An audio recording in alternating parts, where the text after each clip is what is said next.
fire burned out. The warmth has gone away. The fire burned out, darling. The warmth has gone away. You turned so cold on me, baby, and you'll miss my love someday.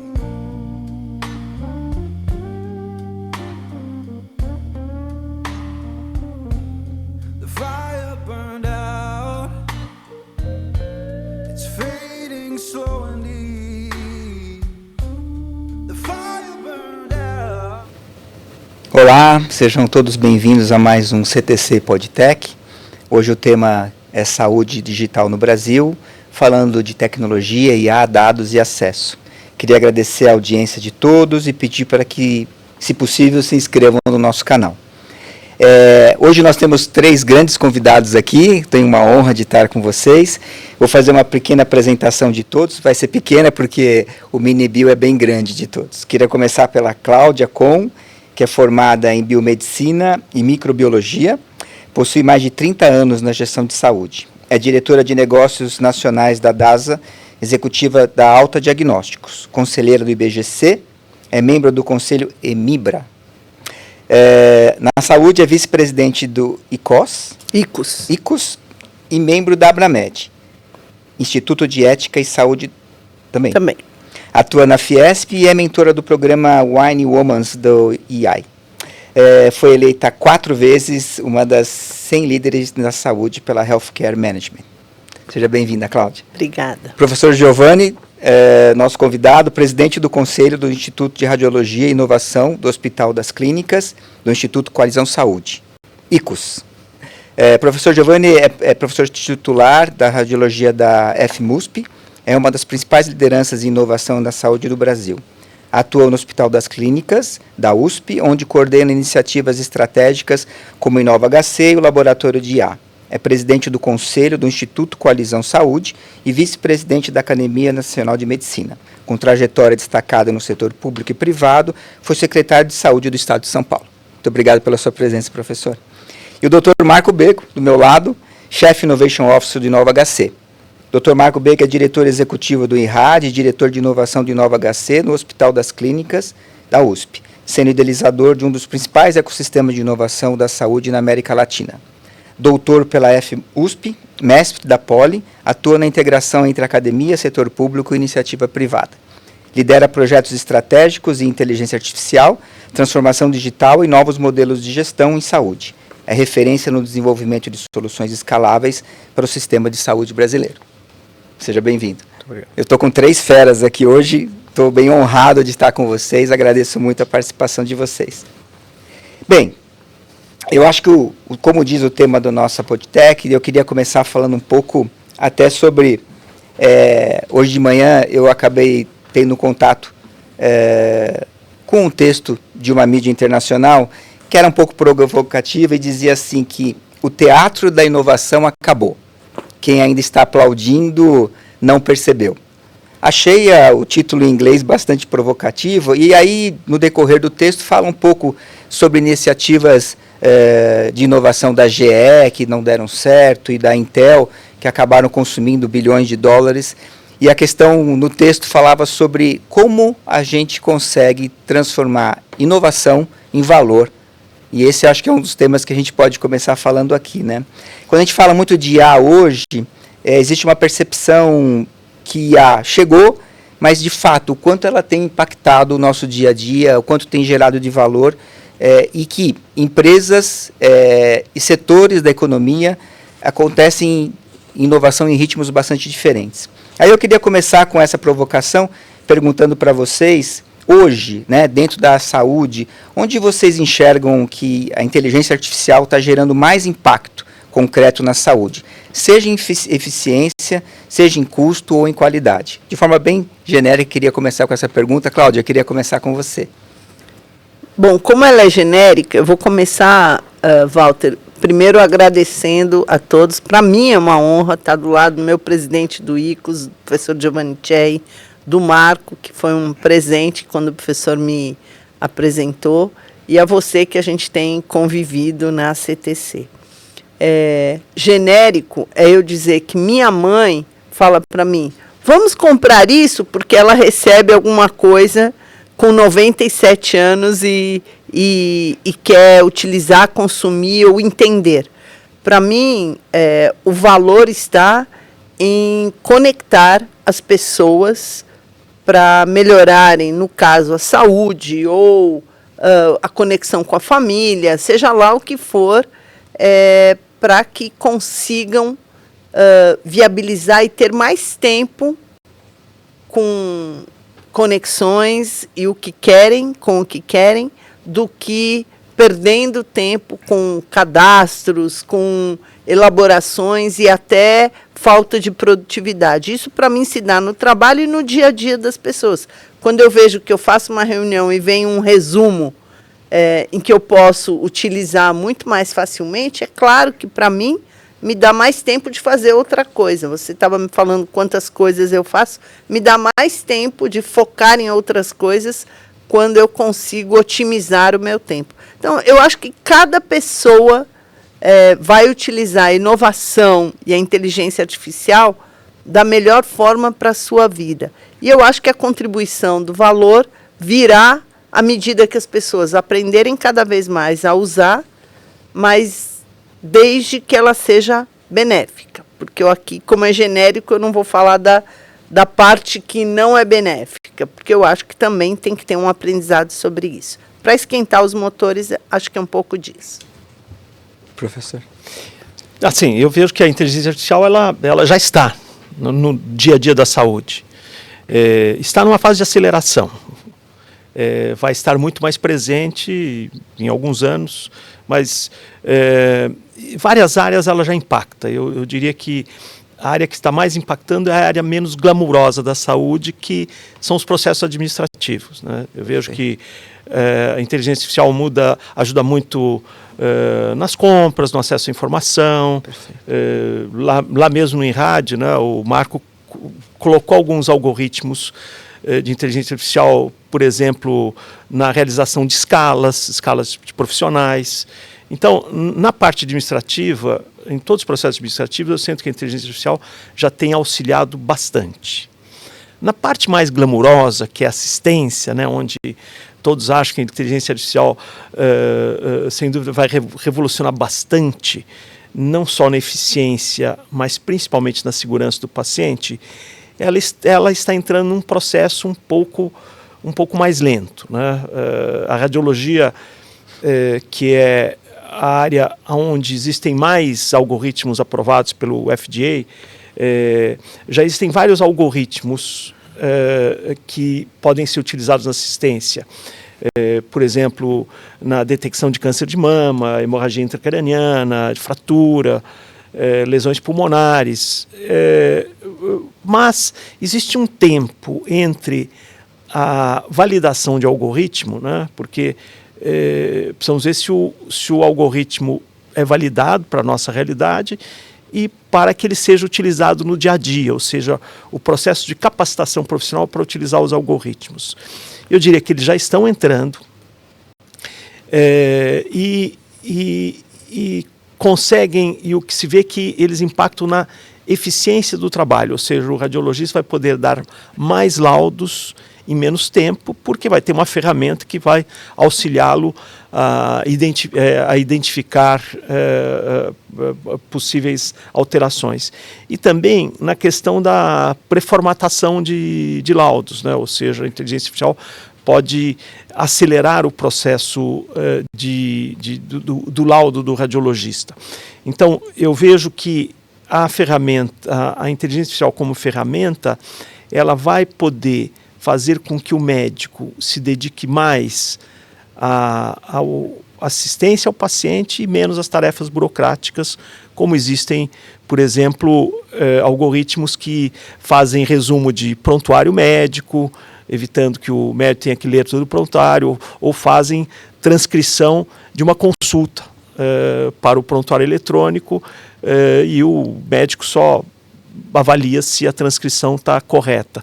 Então, esses algoritmos já estão presentes, e vão, sem dúvida, já estão melhorando a eficiência e no futuro vão aumentar a segurança do paciente na terapia intensiva, na cirurgia, e já estão muito presentes em equipamentos, né? Os equipamentos de ressonância e tomografia hoje, o ultrassom já incorpora algoritmos de inteligência artificial que, por exemplo, evitam um posicionamento errado do paciente durante o exame. Eles impedem que se faça o exame se o paciente não estiver corretamente posicionado. Então eu vejo que a inteligência artificial já está muito presente, né? Já impacta muito a eficiência, no futuro vai impactar mais a segurança do paciente, mas é um processo gradual, como toda nova tecnologia, tem a sua fase de introdução e tem a sua fase de aceleração. Nós estamos numa fase de aceleração, mas isto vai evoluir muito ainda nos próximos anos. Legal. A gente vai falar no próximo bloco sobre regulamentação, né, ou regulação, isso vai ser importante a gente voltar nesse tema. Eu queria passar essa pergunta para você, Bego, mas eu também queria já explorar a questão de, na sua visão de inovação, se você nós estamos falando de inovação tecnológica em IA, não sei se está correto a minha afirmação, mas nós temos o assistencialismo e o ciclo da receita, né? A administração desses dois modelos. Na sua visão, nessas duas visões andam no mesmo time, como o professor falou, ou a gente está mais focado em resolver problemas mais burocráticos e menos tecnológicos com essa inovação? Primeiro, obrigado pelo convite. Se para a Cláudia é uma honra estar aqui, imagina para mim, né? Estar do lado do professor Giovanni, da Cláudia e de você aqui. Vou até pegar assim, o que você comentou desde o início lá, né, desse período que a gente está da inovação, que ela deixou realmente de ser para aplaudir, para começar a usar, né? E eu acho que a pergunta que você falou faz bastante sentido, assim, porque como é que a gente está entrando na área administrativa e na área médica, se poderia dizer assim, em ritmos diferentes ou não, né? O que eu tenho visto, assim, na área administrativa, a adoção ela é um pouco mais fácil, porque ela vem para substituir ações repetitivas, tarefas que têm um valor secundário, ou mesmo uma fase de análise que você vai diminuindo a quantidade de analistas necessários. Então é uma área mais fácil de você medir do ganho da inteligência artificial e desse ganho de produtividade. Na área clínica, tem um componente importante. Assim, hospitais são áreas otimizadas hoje em dia, né? Já vem otimizando. Então, é difícil você conseguir medir um ganho adicional naquela área, porque você está medindo ela do mesmo jeito que você mede ela como está hoje. E inteligência artificial e inovação é uma coisa que cria ruptura.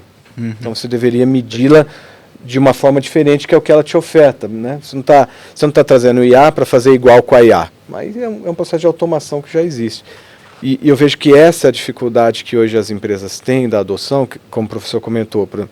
Eu compro hoje um equipamento de ressonância, se ele não tiver IA embarcada, você perde muito de produtividade dele na operação.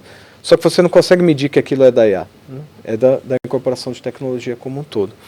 Então, talvez esse ritmo diferente de entrada e a maturidade que a inovação tecnológica está chegando, é que a gente tenha que começar a dar instrumentos para os gestores, para os hospitais, para quem recebe, começar a entender como é que eu meço isso. Uma vez que ela entra, ela muda o meu conceito, eu não consigo medir com as ferramentas que eu tinha antes. Então, talvez esse seja um pouco até do que você comentou no início da matéria, que assim, não dá mais para bater palma, a gente precisa começar a se transformar para medir o que vem por aí, que é muito, né? Imagina, agora entra nessa exponencialidade da IA, já a gente nem sabe mais o que está acontecendo, mas você sabe que é ela que está fazendo. Na verdade, o que você está colocando é que se a gente tentar só automatizar o que nós já fazemos com o IA, talvez a gente perca uma janela de mudar o modelo, né? De mudar o protocolo, de mudar a questão. Acho que isso é bem você interessante. Tem um problema, você vai colocar a IA para ficar do mesmo jeito, não faz muito sentido, é uma ferramenta que não é para isso. Exato. Né? Isso aí tem outras formas mais baratas de fazê-lo. Mas eu entendo também que a introdução dessa tecnologia no dia a dia abre portas, né? Eu sempre falo que a IA é uma porta que você abre, mas você não encontra um caminho, você encontra mais 50 portas para abrir, né? E esse é um modelo que vai se cocriando, e aí talvez um primeiro passo seja você melhorar a performance, melhorar ou tirar a burocracia, mas a partir daí você começa a enxergar novas aplicações dessa questão. Você tem toda a razão. E aí vai mudando naturalmente, né? É que requer tempo, né? Muito bem. Ainda nesse tema, uma das questões que a gente tem olhado muito é o quanto as empresas culturalmente estão preparadas para essa mudança, né? E aí, fazendo de lá para cá, eu queria que você começasse você contando como você acha que a cultura dessas empresas estão preparadas, não só para adotar essa primeira fase, vamos chamar assim, que já não é mais uma primeira fase, mas estão dispostas a mudar esse conceito para poder potencializar o uso dessa tecnologia, né? A capacidade de absorção que a empresa já tem para receber essa tecnologia, né? Hoje eu acho que esse é o grande problema da inovação tecnológica, incluindo a IA. É tanta coisa ao mesmo tempo de oferta que você como empresa não tem capacidade de assimilar aquelas ofertas que estão disponíveis na mesa. E é o que você falou, pega um processo, por exemplo, um processo médico, um processo estruturado, com regras, com protocolos e tal. Para você mudar um processo desse, você tem que mudar uma cadeia inteira dentro do hospital. E para inovar, você vai ter que mudar de alguma forma. Então, hoje é mais lento justamente por causa disso. Os processos estruturados, a empresa, eu não tenho capacidade de entrar com várias frentes ao mesmo tempo, eu preciso escolher uma delas. Eu não posso fazer muitos pilotos, porque senão os pilotos nunca acabam, viram piloto de piloto de piloto, então eu preciso escolher áreas para fazer um projeto que tem escala, que transforme, e as empresas estão sobrecarregadas, né? Então, hoje eu acho que o grande problema hoje da incorporação à tecnologia é as empresas não terem mais capacidade de absorver tanta tecnologia. Então ela vai ter que alongar isso no tempo, fazer um escolhas, né? interno, fazer escolhas certas e saber que quando ela escolhe, ela não pode parar no piloto. Ela precisa transformar. Por isso que às vezes é melhor fazer menos, com mais qualidade e tentar. E é super difícil, né? Porque você imagina, antes você ficava 60 dias, vinha alguém e ligava, está acontecendo agora toda manhã, né? Tem um negócio novo para você. Nova, exato. Então é super sofisticado para as companhias terem essa. Quer dizer, você tem que fazer sua estratégia de novo. De novo. Professor Giovanni, essa mesma pergunta, mas uma visão de como o professor enxerga o profissional médico, né, em relação a esse dilema da inovação. Levando em conta que é preciso inovar, mas eu tenho que abrir mão de alguns processos ou de algum mindset que eu tenha e que eu carrego há tanto tempo. Como o profissional de saúde está vendo isso hoje na visão do senhor? Eu acho que um bom exemplo é quando nós desenvolvemos um programa de saúde digital durante a pandemia, em parceria com o governo britânico.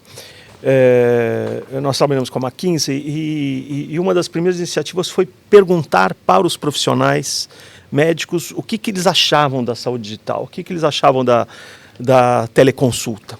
E eu vou dizer que a resposta foi quase unânime, né? Que todos achavam muito importantes, que tinham interesse em utilizar as plataformas digitais, mas que eles não se sentiam capacitados a utilizar essas novas tecnologias.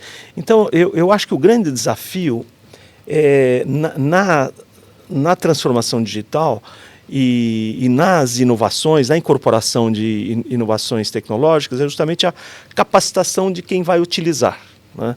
Por exemplo, eu estou convencido que a incorporação de algoritmos na radiologia, ela não está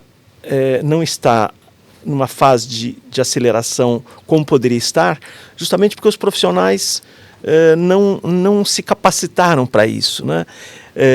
E para capacitar precisa de um tempo, né? Precisa sair da rotina de trabalho para dedicar um tempo à capacitação. Então eu vejo que esse é o grande desafio, né?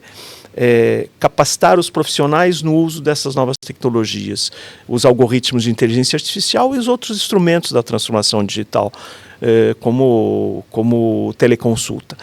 Nós já passamos por isso na radiologia, porque a radiologia é uma especialidade tecnologicamente de vanguarda. Eu lembro que quando nós quisemos introduzir o PACS no dia a dia da radiologia, foi muito complexo, né? Porque eu lembro que um médico disse que não queria dar laudo na frente do computador, que queria a radiografia física, né? Porque é uma mudança cultural, né? E isso leva algum tempo e precisa de investimento. Mas, no final, assim como foi em todas as revoluções industriais, né, como foi também no advento do computador, as pessoas se adequam. É que pode levar um pouco mais tempo Mais do que tempo. nós desejaríamos. Cláudia? Bom, eu acho muito interessante porque nós estamos falando de cultura e de pessoas, né? Com pessoas, eu acho até que o que o professor falou para médico vale para toda a cadeia multidisciplinar da saúde. De quem está numa bancada de laboratório, como eu tive há 38 anos atrás, durante muito tempo, para quem faz a gestão, o acesso, a parte burocrática ou não, a pessoa precisa estar, a pessoa física precisa estar capacitada na utilização. E eu não acho que é a hype da moda da IA que vai capacitar.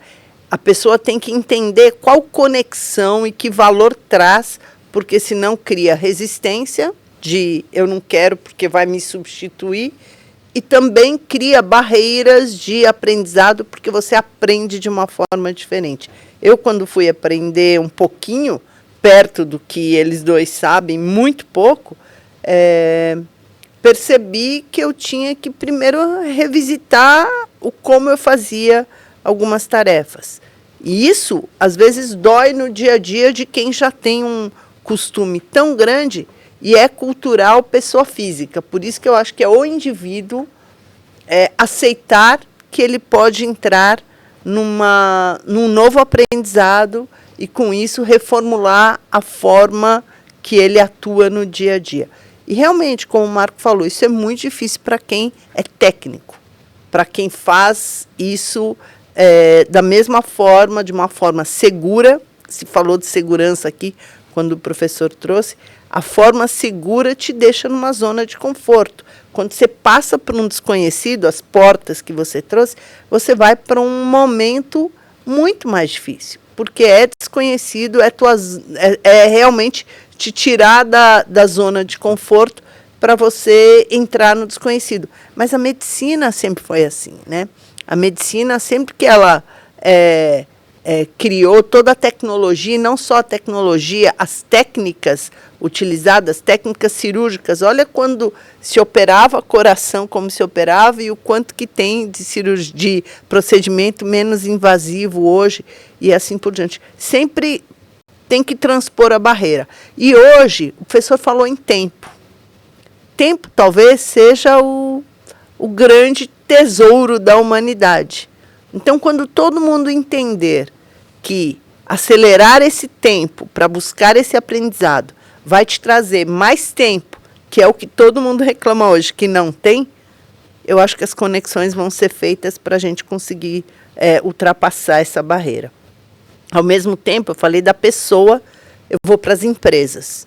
A DASA passou por isso, quando foi uma das primeiras a querer fazer, transformar em digital, até antes da inteligência artificial aparecer como aparece hoje, e teve que ter uma mudança cultural para adaptarmos, né? Primeiro você quer fazer tudo, como o Marco falou. Tinha 200 squads, tinha gente para todo lado inovando, até o momento que você fala, vamos parar, vamos aculturar, e aí você foca no que você quer. Então, as empresas, como gestora hoje eu falo, elas devem olhar para isso como um aprendizado, para que tenham prioridade, para que ouçam, como o professor falou, vamos ouvir o médico, para que ouçam as pessoas da empresa, os seus fornecedores. Muitas vezes você tem transações que você pode melhorar, seus fornecedores, os seus clientes, ouvir, e aí sim desenhar uma estratégia nova. Eu acho que as empresas que se aculturarem para que ultrapassem o ouvir, o entender o que acontece como processo e o estar aberto a mudar, a aprender, vai criar foco, prioridade e estratégia para poder acelerar tudo que o professor e o Marco falaram. Então, acho que esses dois pontos, cultura da empresa e cultura das pessoas, no sentido de quem quer, não tenha medo da idade, eu vou fazer 60 esse ano, não pode ter medo de que o jovem já aprende isso na escola. Não tem nada disso, todo mundo pode aprender. Então, um médico, um biomédico, um farmacêutico dentro do hospital ou dentro do laboratório, dentro do centro de diagnóstico, dentro da universidade, pode aprender e aí transformar os seus protocolos e de quem tiver em volta. E aí nascem coisas maravilhosas, como a gente tem exemplos para as empresas utilizarem. Esse aspecto que a Cláudia tocou, que eu acho que é muito relevante, é a questão geracional, né? Porque a incorporação tecnológica, ela precisa penetrar nas diversas gerações. E nós temos uma geração que já nasceu digital. Exato. Então, para essa geração, incorporar, né, algoritmo de inteligência artificial é muito fácil, né, porque já foram educados. Celular, né?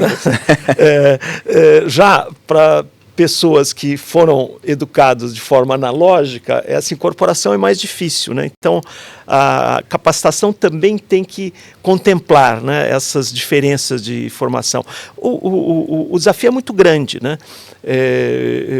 Principalmente porque nas incorporações anteriores os processos eram mais lentos. E agora, na era digital, tudo é muito rápido, né? Então, como incorporar essas novas tecnologias de uma forma rápida em pessoas com uma cultura muito diversa, né? E que ela seja adaptável, né? Eu acho que a tecnologia abre portas, né? A minha contribuição nós temos agências de IA funcionando em consultas hoje, transcrevendo, criando prontuário, até que a Santa Casa de São Paulo, a doutora Dulce, nos chamou e falou, olha, eu queria colocar essa tecnologia dentro do centro cirúrgico. E eu, como empreendedor, eu jamais pensei em colocar a IA dentro do centro cirúrgico, que me parece um lugar tão crítico. E daí surgiu um projeto que foi uma demanda da própria Santa Casa. E hoje, já em funcionamento, a IA transcreve todo o relatório pós-cirúrgico para os cirurgiões de ortopedia, indicando insumos, indicando várias situações, e que, na verdade, a gente nem havia pensado nisso. Então, essa capacidade de você abrir portas, né, e encontrar conceitos, eu acho que, de alguma forma, mexe com o mindset das pessoas, né, e acaba criando condições de você desenvolver soluções mais adaptáveis ao dia a dia da saúde ou em qualquer outro aspecto, né. E, Walter, você falou um ponto no começo, quando você falou do artigo que você leu, sobre aplaudir e realmente pegar para realizar, que foi o dos fracassos. A gente só fala de sucessos. A gente tem aí uma mudança do CEO da Apple com o grande desafio da Apple em inteligência artificial, que talvez foi o ponto, eles cresceram assustadoramente, valorizaram as ações, mas tem um ponto de desafio. E veja, é a empresa que consistentemente tem ganhado mercados e etc. Então, não são só as grandes vitórias. A gente tem que olhar para onde estiveram os fracassos para entender o que houve para a gente poder acelerar melhor. Então, a questão geracional, a questão cultural, a questão dos fracassos, para entender o que houve. Talvez você falou de algo que a doutora Dulce quis. Você ouviu, como empresa, um cliente falar da dor dele, que não era eventualmente o que você, num escritório, decide fazer. Veja como isso é importante para transformar, né? É isso mesmo. Muito bem, eu vou fazer uma transição do assunto aqui, porque quando a gente está falando de tecnologia, está falando de inteligência artificial, é impossível a gente não falar de dados, né? E dados é um assunto importante de a gente discutir, né? Dentro dessa linha, recorrentemente a gente está falando na saúde, principalmente, sobre o desafio da fragmentação dos dados, o desafio de você ter os dados, o desafio de você controlar os dados, né? E são várias iniciativas em relação a isso, e sempre acabamos falando de interoperabilidade, né? Esse é um assunto que, quando eu conheci a Cláudia, 6, 7 anos atrás, a gente já falava desse assunto. E eu sei que o Inova HC agora tem um projeto bastante importante, que é o Open Care Interop. Quero abrir essa oportunidade de a gente falar um pouco dele aqui, e queria começar perguntando, né? Como é que vocês enxergam a maturidade da interoperabilidade, se não for um nome muito complexo para os ouvintes, mas dessa questão dos dados serem compartilhados, dos dados poderem ser utilizados de forma a se transformarem em informação na saúde. Vou começar com você, Bego. Bom, eu acho que assim, a gente passou por uma fase daquilo, se isso fosse importante, né? Acho que hoje isso já está claro para todo mundo que é importante, que é transformador utilizar os dados, mas só isso ainda não faz a coisa acontecer. A gente já sabe disso há mais tempo, né? Eu acho que também o componente não é mais tecnologia, o componente é de modelo, de organização desse processo, do motivo de você transacionar um dado e o objetivo de você transacionar um dado, de um pouco de regulamento, de regulamentação. Então, a meu ver, hoje, a gente tem até trabalhado isso bastante no projeto, que é a parte tecnológica, por mais que você dependa dela, ela existe. É uma questão mais de financiamento, de recursos financeiros para você colocar no lugar certo. Mas o que é mais desafiador é você criar um ambiente de confiança, para você começar a desenvolver novos modelos onde você trafegue esse dado com um objetivo verdadeiro. Então, acho que não resta a menor dúvida que se você chegar num lugar para ser atendido e os seus dados todos estiverem lá, é um ganho importante, mas como fazê-lo? Como fazê-lo nessa parte de combinar, a hora que eu passo o dado, a responsabilidade é minha e dele, passa a ser só dele, continua a minha, né? Eu pegar um dado e transferir custa dinheiro para mim, quem vai pagar? Né? Eu não posso monetizar o dado, mas e o serviço?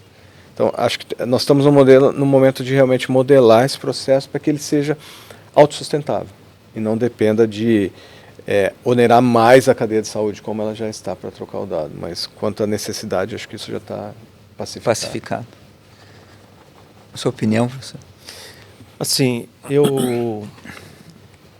a interoperabilidade, ela tem um grande impacto na sustentabilidade da saúde, que é a grande preocupação no mundo, é como nós vamos continuar dando assistência a uma população que está envelhecendo, né? Países que tinham uma saúde de qualidade exemplar, como os países europeus, que adotaram o modelo da saúde universal, que nós adotamos aqui no SUS, inspirados no modelo inglês, eles tinham uma qualidade de saúde muito boa, né? Por que essa qualidade deteriorou? Porque eles proviam saúde para uma população mais jovem, né? De repente a população envelheceu e o custo da saúde ele multiplica por 4, 5 vezes quando a população envelhece, que é uma população que demanda muito mais atendimento em saúde. Então, como nós vamos conseguir dar sustentabilidade econômica para a saúde? E aí eu coloco muito a questão da interoperabilidade como um dos pilares de sustentabilidade nessa próxima década, né? Porque hoje nós repetimos muitos exames, repetimos muitas informações nas consultas, porque não temos interoperabilidade, porque o paciente não carrega consigo as suas informações clínicas e de exames, e o processo se repete em cada lugar que ele vai, né? Isso tem um custo muito elevado, mas tem um custo em eficiência também, né? O paciente que é atendido no pronto-socorro numa situação crítica e que não tem o seu histórico disponível, ele vai não só ter que repetir, né, as informações, procedimentos, mas isso vai retardar o atendimento do paciente. Então, eu vejo que a interoperabilidade, ele não só é um instrumento fundamental, né, para beneficiar o paciente, mas também um instrumento fundamental para dar sustentabilidade para o sistema, e isso eu diria que é uma das coisas mais necessárias para podermos continuar provendo saúde para a nossa população. Cláudia?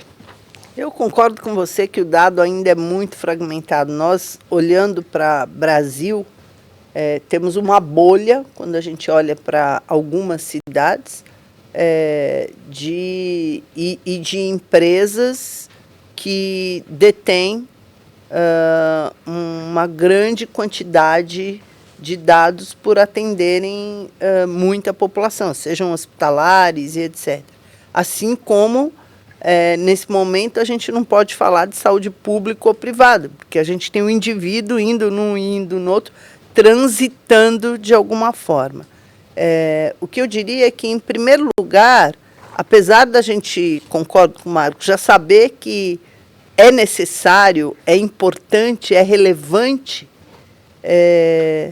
ainda existem feudos que não consideram tão importante ou talvez tão possível se não tiver um modelo agnóstico que não privilegie um ou outro, que traga a possibilidade de obedecer a todas as questões regulatórias de anonimização e etc., porém, o uso do dado permitido pelo paciente é muito interessante, porque todo mundo já faz isso com o banco, mas não faz isso com a saúde, que poderia beneficiar muito mais. Então, minha provocação é para todas as empresas, governos, agências, olharem para isso. Se hoje a gente tem uma regulação para o Open Bank ser tão comum no celular do indivíduo, por que nós não podemos trabalhar juntos para que isso seja feito? E eu sou prova viva de ter tentado, há 10 anos atrás, ter ouvido uma provocação de ter reunido players da saúde que no início falaram vamos, e quando uma consultoria falou, olha, o problema de vocês não vai ser tecnologia, como o Marco falou, o problema de vocês vai ser governança, porque vocês precisam estar abertos a construir uma governança comum. Isso há 10 anos atrás não foi para frente. E por isso eu acredito tanto no projeto do InovaHC, porque, primeiro, é agnóstico, segundo, pode conectar o público-privado da maneira certa, terceiro, pode construir um modelo com quem já fez, e tem gente experiente no projeto, que já fez com bancos, então sabe como é a questão de segurança, sabe como é a questão de interoperar dados para dar benefícios sem onerar o sistema como um todo. Então, eu acho que não tem volta, mas precisa ter uma conscientização e uma divulgação de um projeto como esse, que deveria receber um prêmio. E não é porque o Marco e o professor estão aqui, eles sabem o quanto que eu acredito no projeto. Hoje existe um MVP, posso chamar assim, Marco, sendo feito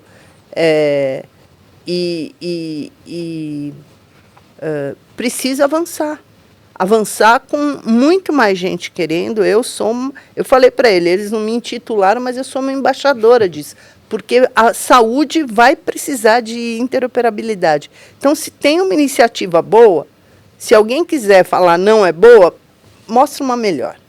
Mas, se não, vamos juntos nessa, porque a gente vai conseguir avançar alguma coisa. Então, eu acho que tem uma questão, sim, de muito avanço, de uma iniciativa maravilhosa, mas tem do outro lado da mesa empresas que têm que olhar para como é essa iniciativa. E o Marco tem ido a N fóruns para falar do projeto, que eu posso falar, eu falo porque eu acho que é um projeto que vai ajudar a saúde, vai ajudar empresas como a CTC a poderem trazer suas ferramentas e interoperar de alguma forma. Então, eu acho que é um potencial que tem que ser olhado pelo Brasil e pelo mundo, porque tem que fazer. Mas em país A, B ou C já acontece isso, mas a saúde é diferente, a saúde não é gigantesca como no Brasil, é um território que tem diferentes players e diferentes regulações. Então, vamos olhar para o Brasil e fazer um modelo para o Brasil. Eu acho que ele vai ser exemplo. Sem causar muita polêmica, mas algumas pessoas acreditam que o caminho se inicia por uma regulamentação do governo sobre essa questão dos dados. Vocês acreditam nisso?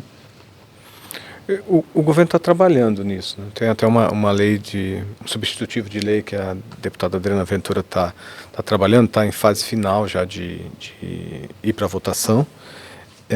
Acho que isso é importante, a regulamentação é importante, Mas, como a Cláudia e o professor comentou, os motivos eles estão em outro lugar. Talvez o nosso trabalho seja até de prover mais dados, porque uma regulamentação hoje, ela teria que ser, como a gente ainda não versou por esse caminho, precisava ser, ela é mais não pode ser prescritiva, ela é mais de princípios.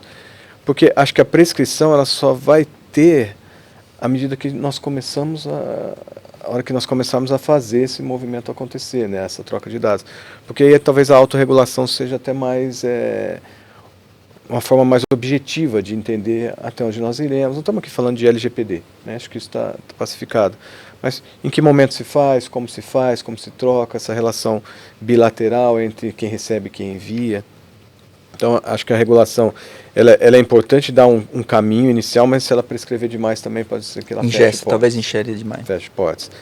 Porque a ideia do projeto, como a Cláudia comentou, ele não é você começar a trabalhar em analytics, nada disso. É infraestrutura. É como é que eu pego um dado de um lugar e entrego no outro, né, sem ler esse dado, né, e que ele seja seguro o suficiente para precisar não fazer grandes data lakes.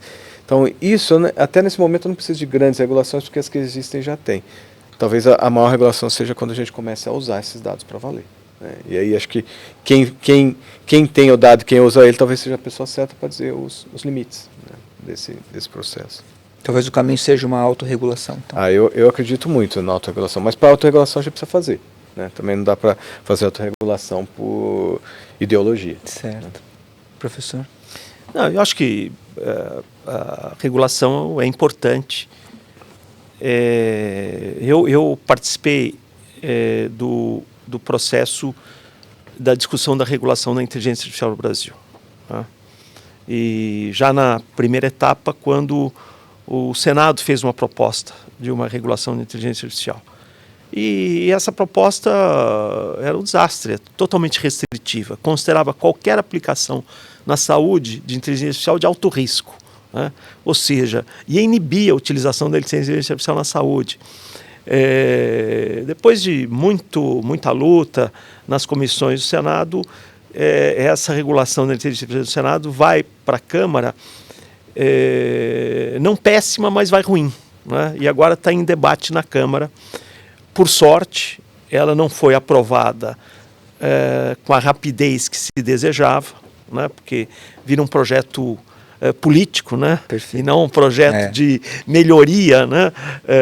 Que possa beneficiar a população. E hoje está em discussão na Câmara. Então, a questão da regulação, ela eu acho que é necessária, mas preocupa, né? Principalmente quando ela é discutida fora de fóruns técnicos, né? Porque a questão da interoperabilidade, da inteligência artificial, elas são extremamente necessárias e benéficas para a saúde.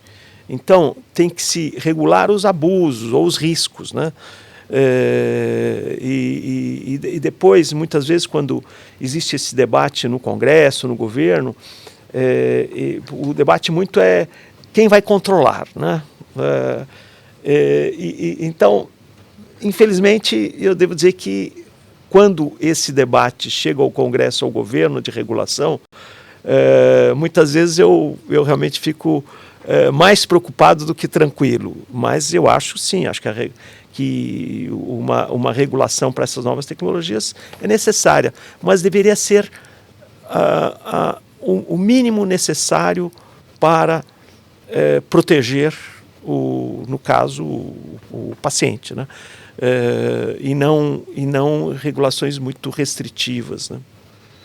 Cláudia, nesse contexto, nesse palco, a gente tem que ter o governo, tem que ter as instituições de saúde, tem que ter os empresários, eu acredito também. É possível chegar num acordo com esse palco todo? Eu acho que mas eu concordo com o professor e fico muito preocupada quando o fórum torna-se político. É um fórum de processo, de estrutura, que tem que ser considerado.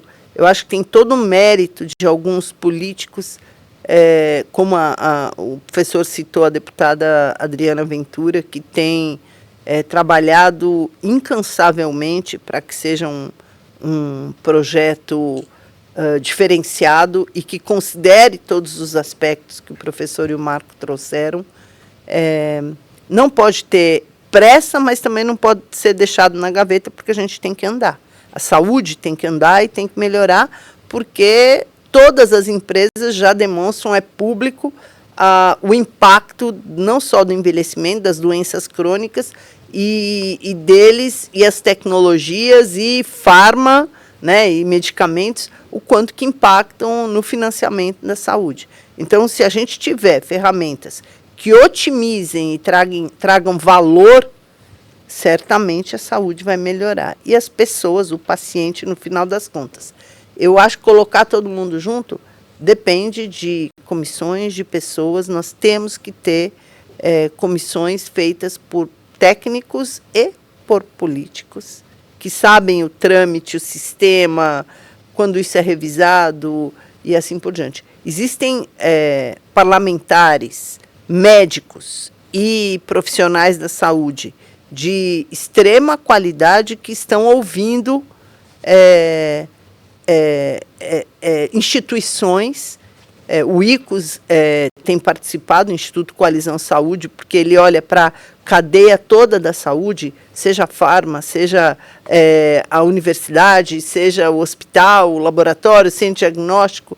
Então, ouvir todas as pontas, mas tratar de forma a trazer celeridade, segurança e a consideração de que a saúde é uma só, o trâmite entre seja o dado ou o uso da inteligência artificial. E aí, quando a gente fala da regulação, ela é da inteligência artificial, é da interoperabilidade, que em algum momento essa troca vai existir com o sistema público ou privado, trazendo segurança para as empresas e segurança para o paciente também. Imagine as operadoras com o dado também, o receio que existe de como existe uma decisão de cancelamento, uma decisão não arbitrária sobre algum fato, algum dado que esteja exposto. Então, é muito sensível, muito complexo, mas tem que ser tratado em conjunto. Tem que ter todos os atores na mesa para tratar. Eu acho possível, sim. Se eu não acreditasse, né, nós não estaríamos nas instituições trabalhando por isso. Eu queria acrescentar uma reflexão sobre os dados, que muitas vezes ela não é tão visível assim, né? Na minha opinião, os dados vão mudar a saúde, né? Eu vejo isso, por exemplo, na radiologia. A radiologia hoje, ela se baseia em imagens, né? A imagem da tomografia computadorizada, a imagem da ressonância, imagens anatômicas de alta precisão. A radiologia vai mudar para avaliação de dados e não mais de imagens. Nós vamos sair da avaliação da imagem anatômica e da avaliação dos dados que estão na imagem, que é a radiômica, e a radiogenômica. Hoje, dentro dessas imagens, existem muitas informações, muitos dados que o olho humano não vê, né? Mas os dados estão lá. Tá? Então, na radiômica, nós vamos passar a usar esses dados para poder não só diagnosticar a doença presente, mas fazer previsões sobre a doença futura. E nós vamos evoluir para uma medicina personalizada, ou seja, muitas informações que hoje estão nos exames de imagens, elas podem ser utilizadas para mudar totalmente o conceito de tratamento do paciente. Então, os dados têm uma importância enorme. E o futuro da medicina passa muito pela radiômica, radiogenômica, medicina personalizada, que é justamente a análise desses dados que só pode ser feito através da inteligência artificial. Então, os dados têm uma importância muito maior na questão da evolução da medicina, até do que da questão do controle dos dados, como nós enxergamos hoje. A gente corre o risco de perder tanto tempo em como regular os dados e não utilizá-los da forma correta, né? Você concorda? Acho que esse é o problema. Você começar a utilizar esses dados. É o que o professor falou, são tantos dados que poderiam ser combinados que só a inteligência artificial para nos indicar caminhos. Então, mas esse processo precisa acontecer. Precisa acontecer porque senão a gente não vai dar o salto que precisa nessa... Porque no final vai ser tudo mais personalizado, mais preciso, né? Mais adequado ao momento. Né? Então é isso que os dados vão poder nos proporcionar, né, com o tempo. Não dá para a gente não falar do SUS, né? A atenção primária, a universalização do atendimento. Na opinião de vocês, é uma pergunta aberta, nós temos uma possibilidade de usar essa tecnologia e avançar num campo que é enorme, que é o SUS, né? Como vocês hoje classificariam, ou na visão de vocês, como essa tecnologia podia avançar no atendimento SUS de forma tangível e democrática para melhorar o atendimento do SUS no Brasil? Difícil essa pergunta. Posso começar? Não, é que eu acho que assim, esse tipo de spread da tecnologia não dá para você pegar e falar, agora nós vamos passar para todo mundo do SUS usar. Né? É aquilo que a gente volta à discussão inicial, a capacidade de absorver aquela tecnologia. Em alguns centros, em alguns países, como é que se faz isso? Que a gente poderia usar isso com bastante precisão? Como a gente tem feito. Então, por exemplo, tem o HC, por exemplo, que é um centro grande do SUS, que consegue trabalhar com tecnologia. O HC deveria, como tem feito em alguns projetos como de saúde digital, né, professor, desenvolver a tecnologia e adequar ela para onde ela precisa ser usada. Então, olha, esse tipo de tecnologia ela funciona para a região X nesses hospitais. E na região Y, nesses outros hospitais, é esse outro tipo de tecnologia. Então, deveriam ter centros onde valida a tecnologia e aí sim faz a transição. Acho que a gente ganharia muito mais velocidade e menos desperdício de recursos se a gente organizasse isso. Porque você eu mandar um chip de celular para todo lugar não quer dizer que todo mundo está conectado. Né? Então, acho que precisamos trabalhar mais nisso, talvez em áreas específicas, escolher caminhos, como a gente disse no início. Não dá para fazer de tudo.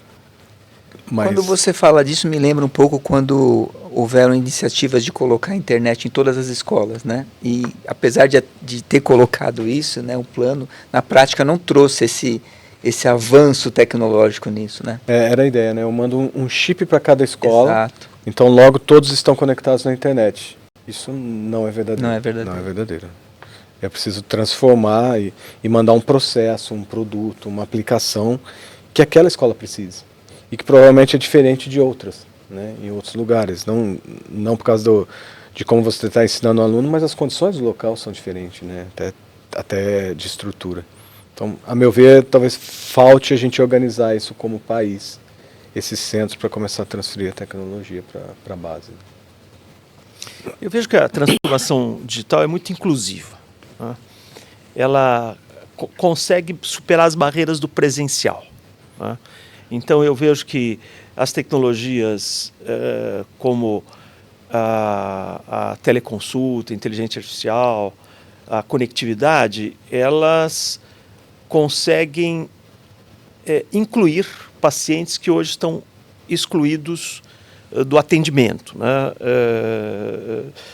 Se fala muito em comunidades remotas, região amazônica, mas na verdade nós temos regiões remotas na periferia das grandes cidades, né? Ou seja, o posto de saúde que não funciona porque não tem médico, porque não tem profissional de saúde. Então, as novas tecnologias digitais, elas podem incluir esta população que hoje não está sendo assistida adequadamente. Né?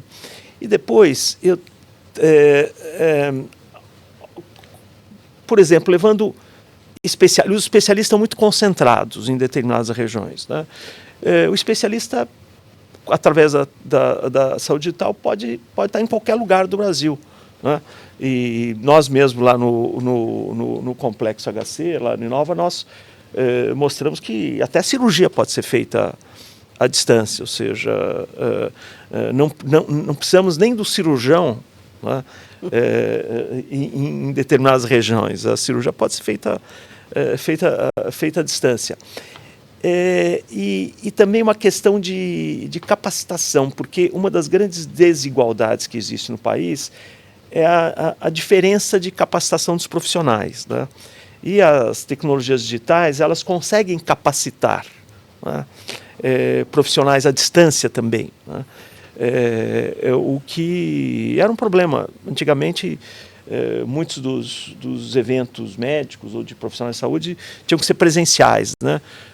Até o hands-on, e tudo isso hoje pode ser feito à distância, a capacitação pode ser feita à distância. Então, eu vejo que as tecnologias digitais, elas podem, primeiro, serem mais inclusivas, ou seja, incorporar uma parte da população que não está sendo atendida. Segundo, reduzir as desigualdades. E a redução dessas desigualdades inclui também a questão de capacitação profissional. Mas a grande vantagem das tecnologias é que, diferente das tecnologias anteriores, que sempre impactavam em aumento de custo, a transformação digital ela pode impactar numa redução de custo, sendo um pilar de sustentabilidade. Então, eu vejo que nós vivemos um momento muito favorável, né, de poder ser mais inclusivo, conseguir reduzir a desigualdade e, ao mesmo tempo, oferecer tecnologias que possam impactar na sustentabilidade da saúde, ou seja, reduzir custo, porque as tecnologias elas são muito baratas e são muito acessíveis, né? Perfeito. Quando você fala de SUS, Walter, eu fico imaginando a intenção. A gente tem o SUS como um sistema espetacular para o Brasil, apesar da gente ter, como o professor falou, periferias onde você não tem o profissional e assim por diante, ou não tem estrutura para poder atender. Eu acho que isso tem, em alguns locais, melhorado, e o Brasil é muito gigante. Então, quando a gente fala de intenção de que o SUS fosse igual tecnologicamente ao mais alto grau de um hospital que está no estado da arte, em termos tecnológicos e de saúde digital, inteligência artificial, é, de fato, uma miopia. Isso não quer dizer que não tenha que criar a ponte para que um dia esteja sabendo aonde a gente está, em que local a gente tem que capacitar, em que local dá para pôr uma tecnologia. Então, na minha opinião, quando a gente fala SUS e mercado privado conectados, é a gente saber quando que um centro de excelência como o HC pode ajudar a disseminar uma tecnologia ou uma técnica que seja, ensinar. Quando universidades podem preparar, além dos seus estudantes, as comunidades periféricas a essa universidade, se ela tem um hospital-escola, ou seja lá o que for. Então, essas pontes que deveriam ser construídas para que a gente tenha um SUS, quando a gente fala SUS, pode ser nessa periferia ou lá na Ilha de Marajó, nós termos o que precisa lá. Eu vou dar um exemplo. A DASA fez um trabalho, estou falando de Ilha de Marajó, porque me lembrou um trabalho que o índice de mortalidade no parto era muito grande. E aí, você pode mandar 100 médicos, mas os partos lá, a grande maioria, é por parteira. Então, ensiná-las a fazer alguma coisa era muito mais relevante do que levar 100 médicos para fazerem alguma coisa. Então, veja que as decisões no Brasil, elas são diferentes, como eles dois falaram. E, por isso, a tecnologia tem que ser incorporada da mesma forma. Aonde é o básico, o arroz com feijão, e aonde eu tenho que colocar algo mais tecnológico, para que a gente possa disseminar isso mais rapidamente para um país tão gigante que merece isso, porque é o cidadão que está na periferia, é o cidadão que está no hospital de excelência. Os dois precisam de solução, na verdade. Do nosso lado aqui de tecnocratas, né, o que a gente enxerga? Que é preciso que essa tecnologia seja tangível, no sentido de que ela traga um valor, né, que ela traga um resultado imediato, ela não pode ser só algo para o amanhã. Então, se eu estou melhorando a performance de prontuário, se eu estou melhorando um centro cirúrgico, ela é tangível nesse momento.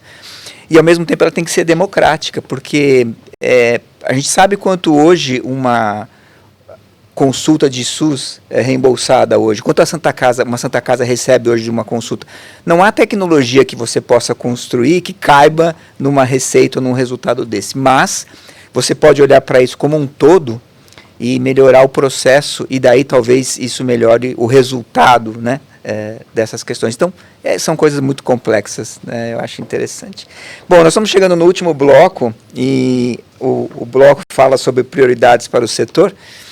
Nós estamos no ano de eleição, então eu queria provocá-los assim, né, supondo que vocês fossem eleitos nessa próxima eleição como presidentes do Brasil. Eu sei que não é tão fácil assim, mas se vocês tivessem que priorizar para os próximos 4 anos, né, dentro da saúde, o que seria prioridade para vocês em relação à tecnologia, enfim, que pudesse trazer um resultado a médio prazo para a saúde? O que vocês escolheriam? Esse é o desafio aqui do último bloco. Quem quer começar? Posso começar, então? Vou começar pelo pragmatismo aqui. Eu acho que eu investiria, como o professor comentou, né, nessa parte tecnológica, que você consegue aumentar a produtividade, diminuir custos, porque acho que a gente não incorporou a tele como deveria ainda, né? A gente já está no digital e nem a parte principal a gente incorporou. Eu talvez investisse um pouco nisso, para organizar um pouco essa base que já está disponível e a gente usa muito pouco, porque a partir daí eu consigo usar dados e consigo usar outras coisas. Mas é uma política que perpasse governo, né? Porque isso precisa de treinamento, precisa de incorporação, precisa melhorar tudo que a gente já disse aqui, mas eu começaria pelo que já está pronto e que a gente não usa. Perfeito. Assim, eu investiria justamente na transformação digital, né? Eu vejo que nós comentamos aqui, né, que a interoperabilidade ela pode impactar em uma redução de 15% do custo da saúde, né? Nós comentamos que a inteligência artificial ela aumenta a eficiência de toda a cadeia da saúde, tanto da parte administrativa como da parte assistencial, e também contribui para a segurança do paciente, o que também implica em redução de custo, né? Nós falamos como a telesaúde ela pode incluir, né, populações hoje remotas que têm um acesso difícil à assistência, né? E nós vemos que a telesaúde, até na nossa experiência no programa de saúde digital, que nós temos com a parceria com o governo do estado, com a Secretaria da Saúde, mostra que a resolutividade da telesaúde é muito alta, né? Ela supera 85%, ou seja, pode reduzir muito essa necessidade do atendimento presencial, né? E para isso nós precisamos de conectividade, né?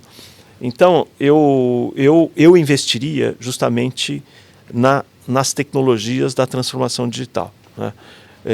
Porque acho que elas trariam um benefício para a população como um todo, né?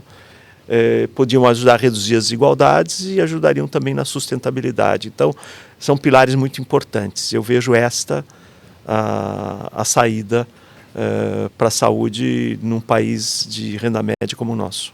Perfeito. Bom, eu acho que eles já falaram tudo, então eu vou fazer uma brincadeira. Já que você falou que se nós fôssemos eleitos, eu sei que o sistema não permite exatamente isso, mas como conceito, eu mudaria o incentivo das políticas públicas para que se resolvesse o que eles dois falaram, ou seja, eu daria mais incentivo a quem utilizasse mais telesaúde, mais acesso com valor do desfecho, do que se atende, do que em construir hospital dentro dos municípios. Então, eu mudaria o incentivo das políticas públicas como orçamento. Então, vale aí para todos os ministérios do novo presidente pensarem numa ação conjunta, porque a saúde, ela ocupa um espaço do PIB brasileiro, mas também de uma geração de empregos e de desenvolvimento fundamental. Então, em ano de eleição, eu pensaria em conjunto, não só na execução, como o professor e o Marco trouxeram, mas em que política pública poderia incentivar o orçamento de cada município a realizar isso, para que isso não ficasse centralizado na federação. É isso que eu faria. Eu ouvi uma vez um comentário aqui, quando entrei na área de saúde com tecnologia que o investimento era criar leitos, né? E que agora a gente precisa pensar em como manter esses leitos vazios, né? Essa que é a nova dinâmica da área de saúde, né? Olha, com isso eu encerro o nosso podcast. Queria agradecer imensamente a presença de vocês. Daria para a gente ficar mais horas falando aqui, mas a gente tem um tempo. Cláudia, muito obrigado. Professor Giovanni, obrigado, Bego, pela participação. Espero que possamos voltar outras vezes aqui para discutir temas tão relevantes como esse. Muito obrigado. Contado em Nova HC Exatamente. e do Open Care como... Golden Care também. Muito obrigado. Foi um Obrigado, prazer até mais. participar aqui desse debate. Obrigado. Obrigada.